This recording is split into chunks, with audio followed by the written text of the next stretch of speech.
Welcome to స్టిమ్ట్. ఈరోజు కొన్ని interesting AI and digital marketing developments ఉన్నాయి. వాటి గురించి మాట్లాడుకుందాం. మన దగ్గర జూన్ 8, 2025 నాటి కొన్ని న్యూస్ సమరీస్ ఉన్నాయి. అవును.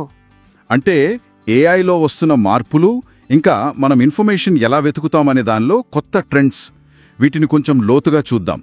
సరే, లెట్స్ స్టార్ట్.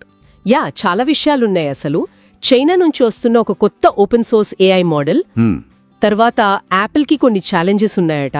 అవును, విన్నాను. ఇంకా ఏఐ సేఫ్టీ, దానికి ఇంపార్టెన్స్ పెరుగుతోంది. అలాగే గూగుల్ సర్చ్లో కూడా విజువల్గా కొన్ని మార్పులు వస్తున్నాయి. ఇవన్నీ చూద్దాం. Right. First China social media giant red note, అంటే ఎక్సియా హోంగ్షు అంటారు కదా, వాళ్ళు వాళ్ళ first large language model .LLM1 ని ఓపెన్ సోర్స్ చేశారు. అవును. ఇది 142 బిలియన్ పారామీటర్స్ మోడల్ అంటున్నారు. కానీ ఆ mixture of experts MOE architecture వల్ల యాక్టివ్గా ఉండేది 14 బిలియన్ పారామీటర్స్ అట. అంటే చాలా ఎఫిషియంట్ అన్నమాట కదా. అవును, ఆ ఎఫిషియన్సీ చాలా ఇంపార్టెంట్. కానీ అంతకన్నా ముఖ్యమైన విషయం ఏంటంటే, వాళ్ళు జస్ట్ ఫైనల్ మోడల్నే కాదు, ట్రైనింగ్లోని ఇంటర్మీడియట్ చెక్ పాయింట్స్ని కూడా ఓపెన్ సోర్స్ చేశారు. ఓ అవునా. ఇది చాలా రేర్. అంటే ఇది కేవలం ట్రాన్స్పరెన్సీ కోసమే కాదు, అదొక స్ట్రాటజిక్ మూవ్ కూడా. రీసెర్చర్స్కి ఇది చాలా హెల్ప్ఫుల్ అవుతోంది. ఒక రకంగా ఏఐ డెవలప్మెంట్ను డెమోక్రటైజ్ చేస్తోంది. నిజమే. అంతేకాకుండా ఈ ఓపెన్ సోర్స్ వాడకం అనేది ఇప్పుడు ఒక కాస్ట్ సేవింగ్ టెక్నిక్ లాగా కూడా మారుతోంది. చాలా కంపెనీలు ఖర్చు తగ్గించుకోవడానికి ఇలా ఓపెన్ సోర్స్ మోడల్స్ వైపు చూస్తున్నాయి. మరి ఇంట్రెస్టింగ్. మరి ఇంకోవైపు చూస్తే యాపిల్ వాళ్ళ సిరి ఏఐని ఇంప్రూవ్ చేయడంలో కొంచెం స్ట్రగుల్ అవుతున్నట్టుగా వార్తలు వస్తున్నాయి. అవును, వాళ్ళ WWDC ఈవెంట్ కూడా దగ్గరలోనే ఉంది. కానీ ఇన్వెస్టర్స్ కూడా పెద్దగా ఏఐ అనౌన్స్మెంట్స్ మీద నమ్మకంగా లేరని అంటున్నారు. ఇది చాలా చాలా కీలకమైన పాయింట్ యాపిల్కి.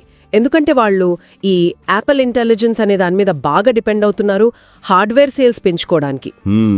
దానికి సిరి చాలా ఇంపార్టెంట్. కానీ వాళ్లకున్న రీసోర్సెస్తో పోలిస్తే ఇలాంటి న్యూస్ రావడం కొంచెం ఆశ్చర్యంగానే ఉంది.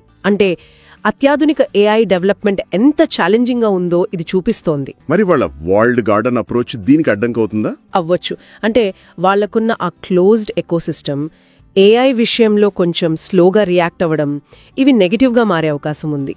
వాళ్ళెప్పుడు పర్ఫెక్షన్ చూస్తారు. కానీ అవును, ఏఐలో మార్పులు చాలా వేగంగా వస్తున్నాయి కదా, మరి అంత కాషియస్గా ఉంటే కష్టమేమో. ఓకే, నెక్స్ట్ మైక్రోసాఫ్ట్ వాళ్ళు Azure క్లౌడ్ ప్లాట్ఫామ్లో ఉన్న ఏఐ మోడల్స్కి సేఫ్టీ బేసిస్ మీద ర్యాంకింగ్స్ ఇవ్వాలని ప్లాన్ చేస్తున్నారట. ఇది కొంచెం కొత్తగా అనిపిస్తోంది. ఖచ్చితంగా ఇది చాలా ఇంపార్టెంట్ స్టెప్ అండి. ముఖ్యంగా ఫైనాన్స్ లాంటి హైలీ రెగ్యులేటెడ్ ఇండస్ట్రీస్ ఉంటాయి కదా, అవును, వాళ్ళకి ఇది చాలా ఉపయోగపడుతుంది. ఎందుకంటే ఏఐ రిస్క్స్ గురించి అందరిలోనూ కొంచెం ఆందోళన ఉంది. సో ఇలా సేఫ్టీని ఒక మెట్రిక్గా మార్చడం ద్వారా మైక్రోసాఫ్ట్ ట్రస్ట్ బిల్డ్ చేయడానికి ట్రై చేస్తుంది. Good step. ఇదొక కాంపిటేటివ్ అడ్వాంటేజ్ కూడా కావచ్చు. వేరే క్లౌడ్ ప్రొవైడర్స్ కూడా ఇలాంటివి చేయాల్సి వస్తుందేమో. అంటే సేఫ్టీ అనేది ఏఐ స్పేస్లో ఒక కీ డిఫరెన్షియేటర్ అవుతుంది. కరెక్ట్. ఇక డిజిటల్ మార్కెటింగ్ సైడ్ వస్తే గూగుల్ సర్చ్ రిజల్ట్స్లో ఇప్పుడు యూట్యూబ్ షార్ట్స్ కనిపిస్తున్నాయట. అది గూగుల్ లెన్స్ ద్వారా. అంటే మనం ఏదైనా ప్రోడక్ట్ని లెన్స్తో స్కాన్ చేస్తే దానికి రిలేటెడ్ షార్ట్స్ సెర్చ్లో వస్తాయన్నమాట. స్వైపబుల్ కారోజల్స్ లాగా ఉంటాయట. వావ్, ఇది డిస్కవరీ ప్రాసెస్ని మొత్తం మార్చేస్తుంది. దీన్నే మనం విజువల్ సర్చ్ SEO అనొచ్చేమో. అవును. అంటే కంటెంట్ క్రియేటర్స్కి ఇది కొత్త ఛాలెంజ్, అలాగే కొత్త ఆపర్చునిటీ కూడా. కేవలం టైటిల్స్, డిస్క్రిప్షన్స్ మాత్రమే కాదు, వాళ్ళ షార్ట్స్లో ఉన్న విజువల్స్, అంటే అందులో కనిపించే ప్రోడక్ట్స్, టెక్స్ట్, లొకేషన్స్, ఇవి కూడా లెన్స్ సర్చ్కి ఆప్టిమైజ్ చేయాలి. ఇది కస్టమర్ జర్నీని చాలా ఫాస్ట్ చేస్తోంది. అంటే చూసిన వెంటనే ఇన్ఫర్మేషన్ దొరుకుతుంది, కావాలంటే కొనే ఆప్షన్ కూడా అక్కడే ఉంటుంది. టెక్స్ట్ సర్చ్ నుంచి విజువల్ డిస్కవరీ వైపు ఇదొక పెద్ద మార్పు. సో కంటెంట్ క్రియేషన్ స్ట్రాటజీ మొత్తం మారాలి. కేవలం ఇన్ఫర్మేషన్ ఇవ్వడమే కాదు, విజువల్గా కూడా ఎలా సర్చ్ అవుతోంది అని ఆలోచించాలి. ఎగ్జాక్ట్లీ. మొత్తంగా చూస్తే ఏఐ ఫీల్డ్ చాలా చాలా డైనమిక్గా ఉంది కదా. ఒకవైపు ఓపెన్ సోర్స్ పెరుగుతోంది, సేఫ్టీ మీద ఫోకస్ ఎక్కువ అవుతోంది. అవును, పెద్ద కంపెనీలు కూడా కొన్ని సవాళ్లు ఎదుర్కొంటున్నాయి. అదే సమయంలో మనం ఇన్ఫర్మేషన్ పొందే విధానం కూడా ఈ విజువల్ సర్చ్ లాంటి వాటితో చాలా ఇన్నోవేటివ్గా మారుతోంది. నిజమే. వీటన్నిటినీ కలుపుతూ ఆలోచిస్తే ఒక విషయం ఉంది. అంటే ఒకవైపు ఏఐ ట్రైనింగ్కి విపరీతమైన డేటా కావాలి.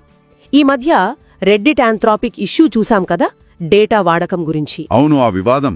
మరోవైపు యూజర్ ప్రైవసీ గురించి డిమాండ్స్ పెరుగుతున్నాయి. ఈ రెండిటి మధ్య ఉన్న టెన్షన్, అంటే ఈ డేటా ఆకలికి ప్రైవసీ డిమాండ్స్కి మధ్య ఉన్న సంఘర్షణ, ఇది ఫ్యూచర్ ఇంటర్నెట్ని, డేటా యాక్సెస్ పాలసీస్ని ఎలా షేప్ చేస్తుందనేది మనం ఆలోచించాల్సిన ఒక ముఖ్యమైన ప్రశ్న.